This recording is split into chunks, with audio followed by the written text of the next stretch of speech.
ഇലാഹി സ്മരണകളുടെ തീരത്തേക്ക് ഒരു ആത്മീയ സഞ്ചാരം. ജീവിതമെന്ന മഹാസാഗരത്തിലൂടെയുള്ള യാത്രയിൽ പലപ്പോഴും നാം ഒറ്റപ്പെട്ടവരും ദിശയറിയാത്തവരുമായി തീരുന്നു. ദുനിയാവിൻ്റെ തിരമാലകൾ നമ്മെ ആഞ്ഞടിക്കുമ്പോൾ, പരീക്ഷണങ്ങളുടെ കൂരിരുട്ട് നമ്മുടെ ആത്മാവിനെ വരിഞ്ഞു മുറുക്കുമ്പോൾ, പ്രത്യാശയുടെ ഒരു ചെറിയ വെളിച്ചത്തിനായി നമ്മുടെ കൽബ് ദാഹിക്കുന്നു. എന്നാൽ അറിഞ്ഞുകൊള്ളുക എൻ്റെ പ്രിയപ്പെട്ട സഹോദര സഹോദരി, ഈ ഇരുട്ടിനപ്പുറം അനന്തമായ കാരുണ്യത്തിൻ്റെ ഒരു പ്രകാശ ഗോപുരം എപ്പോഴും ജ്വലിച്ചു നിൽക്കുന്നുണ്ട്. അതാണ് നമ്മുടെ റബ്ബിലേക്കുള്ള അചഞ്ചലമായ ഈമാൻ. ഈ ദുനിയാവ് ഒരു മരീചികയാണ്, ക്ഷണികമായ ഒരു കളിസ്ഥലം മാത്രം. അതിൻ്റെ വർണ്ണപ്പകിട്ടിൽ മയങ്ങി ശാശ്വതമായ ലക്ഷ്യം മറന്നുപോകുന്നവരാണ് നമ്മിൽ പലരും. ഒരു യാത്രക്കാരൻ മരത്തണലിൽ അല്പനേരം വിശ്രമിക്കുന്നത് പോലെ മാത്രമാണ് ഈ ഐഹികവാസം. എന്നാൽ നാം ഈ തണലിനെ സ്വന്തം ഭവനമായി തെറ്റിദ്ധരിക്കുന്നു. ഇവിടെ അനുഭവിക്കുന്ന സുഖങ്ങളും ദുഃഖങ്ങളും പരീക്ഷണശാലയിലെ ചോദ്യപേപ്പറുകൾ മാത്രമാണ്. സമ്പത്തും സൗന്ദര്യവും അധികാരവും നമ്മെ അള്ളാഹുവിൽ നിന്ന് അകറ്റാനുള്ള മായാജാലങ്ങളാവാതിരിക്കട്ടെ. ഭൗതിക ജീവിതം വഞ്ചനയുടെ വിഭവമല്ലാതെ മറ്റൊന്നുമല്ല എന്ന ഖുർആനിക വചനം നമ്മുടെ ഹൃദയങ്ങളിൽ എപ്പോഴും മുഴങ്ങിക്കേൾക്കണം. ജീവിതഭാരത്താൽ തളർന്ന് നിരാശയുടെ പടുകുഴിയിലേക്ക് വീഴാൻ തുടങ്ങുമ്പോൾ ഓർക്കുക, നിങ്ങളെ സൃഷ്ടിച്ചവൻ നിങ്ങളെ ഒരിക്കലും കൈവിടില്ല. നിങ്ങളുടെ രക്ഷിതാവ് നിങ്ങളെ ഉപേക്ഷിച്ചിട്ടില്ല, വെറുത്തിട്ടില്ല എന്ന തിരുവചനം എത്രമേൽ ആശ്വാസകരമാണ്. നിങ്ങളുടെ ഹൃദയത്തിൻ്റെ ഏറ്റവും ആഴത്തിലുള്ള രഹസ്യങ്ങൾ അറിയുന്നവൻ അവനാണ്.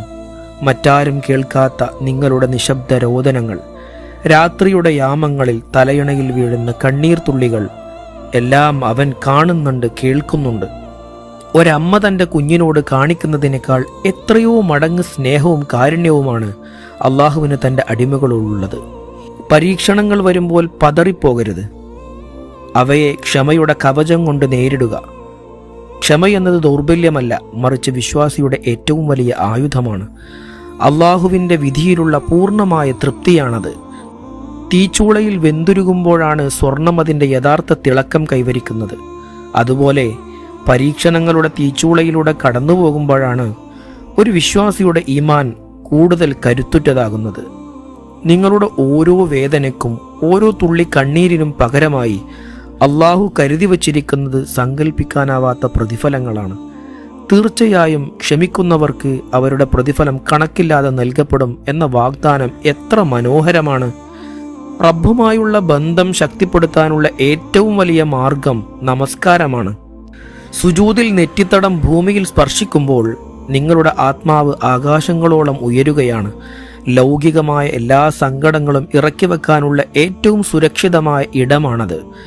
നിങ്ങളുടെ സങ്കടങ്ങൾ മനുഷ്യരോട് പറയുന്നതിന് പകരം സർവശക്തനായ നാഥനോട് പറയുക. നിശബ്ദമായ യാമങ്ങളിൽ തഹജ്ജുദിന്റെ ശാന്തതയിൽ കണ്ണീരോടെ അവനോട് പ്രാർത്ഥിക്കുക. ആ പ്രാർത്ഥനകൾക്ക് 7 ആകാശങ്ങളും കടന്നു ചെല്ലാനുള്ള ശക്തിയുണ്ട്. ദുആ എന്നത് വിശ്വാസിയുടെ ആവനാഴിയിലെ ഏറ്റവും മൂർച്ചയുള്ള അമ്പാണ്. അത് അസാധ്യമായതിനെ സാധ്യമാക്കുന്നു, അടഞ്ഞ വാതിലുകളെ തുറപ്പിക്കുന്നു. എപ്പോഴും അള്ളാഹുവിനെ സ്മരിക്കുക, അറിഞ്ഞുകൊണ്ട് ചെയ്യുക. അള്ളാഹുവിനെ കുറിച്ചുള്ള സ്മരണ കൊണ്ടാണ് ഹൃദയങ്ങൾ ശാന്തമാകുന്നത്. വരണ്ടുണങ്ങിയ ഭൂമിക്ക് മഴയെന്ന പോലെ അശാന്തമായ മനസ്സിന് ദിക്റുകൾ കുളിർമയേകുന്നു. നിങ്ങളുടെ നാവുകൾ എപ്പോഴും സുബ്ഹാനല്ലാഹ്, അൽഹംദുലില്ലാഹ്, അല്ലാഹു അക്ബർ തുടങ്ങിയ തസ്ബീഹുകൾ കൊണ്ട് നനഞ്ഞിരിക്കട്ടെ. അസ്തഗ്ഫിറുല്ലാഹ് എന്ന വചനം നിങ്ങളുടെ പാപങ്ങളെ മായ്ച്ചു കളയും, ജീവിതത്തിൽ ബറക്കത്ത് വർദ്ധിപ്പിക്കുകയും ചെയ്യും. നമ്മുടെ യഥാർത്ഥ ലക്ഷ്യം ജന്നത്തുൽ ഫിർദൗസാണ്, ശാശ്വതമായ ആനന്ദത്തിൻ്റെ ഭവനം.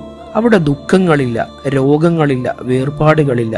അവിടെ അള്ളാഹുവിൻ്റെ തിരുമുഖം ദർശിക്കാനുള്ള സൗഭാഗ്യം സത്യവിശ്വാസികൾക്ക് ലഭിക്കും. ഈ ദുനിയാവിലെ ചെറിയ ചെറിയ കഷ്ടപ്പാടുകൾ ആ മഹാഭാഗ്യത്തിന് മുന്നിൽ എത്ര നിസ്സാരമാണ്. അതിനാൽ പ്രിയപ്പെട്ടവരെ, നിരാശപ്പെടരുത്. നിങ്ങളുടെ റബ്ബിൽ പൂർണ്ണമായി ഭരമേൽപ്പിക്കുക. അവൻ നിങ്ങൾക്ക് നിശ്ചയിച്ചിരിക്കുന്നത് നിങ്ങൾക്ക് വന്നു ചേരുക തന്നെ ചെയ്യും. അവൻ തടഞ്ഞു വച്ചത് നിങ്ങൾക്ക് ലഭിക്കുകയുമില്ല. അവൻ്റെ തീരുമാനങ്ങളിൽ വിശ്വസിക്കുക, കാരണം അവൻ ഏറ്റവും നല്ല സൂത്രധാരനാണ്. ഓരോ പ്രഭാതവും അള്ളാഹു നമുക്ക് നൽകുന്ന പുതിയൊരു അവസരമാണ്.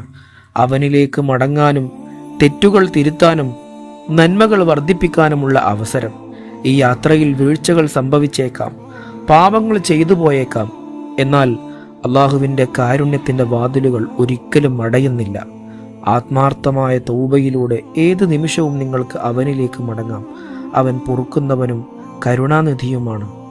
വരൂ, നമുക്ക് ഈമാനിൻ്റെ ചിറകിലേറി പറക്കാം. ദുനിയാവിൻ്റെ ചങ്ങലകൾ പൊട്ടിച്ചെറിഞ്ഞ് റബ്ബിൻ്റെ സ്നേഹത്തിൻ്റെ വിശാലമായ ആകാശത്തേക്ക് കുതിച്ചുയരാം. നമ്മുടെ ഹൃദയങ്ങളെ ഇലാഹി ചിന്തകളാൽ പ്രകാശിപ്പിക്കാം. അള്ളാഹു നമ്മുടെ ഈമാൻ വർദ്ധിപ്പിക്കുകയും ഇരുലോകത്തും വിജയികളായ അവൻ്റെ ഇഷ്ടദാസന്മാരിൽ നമ്മെ ഉൾപ്പെടുത്തുകയും ചെയ്യട്ടെ. ആമീൻ.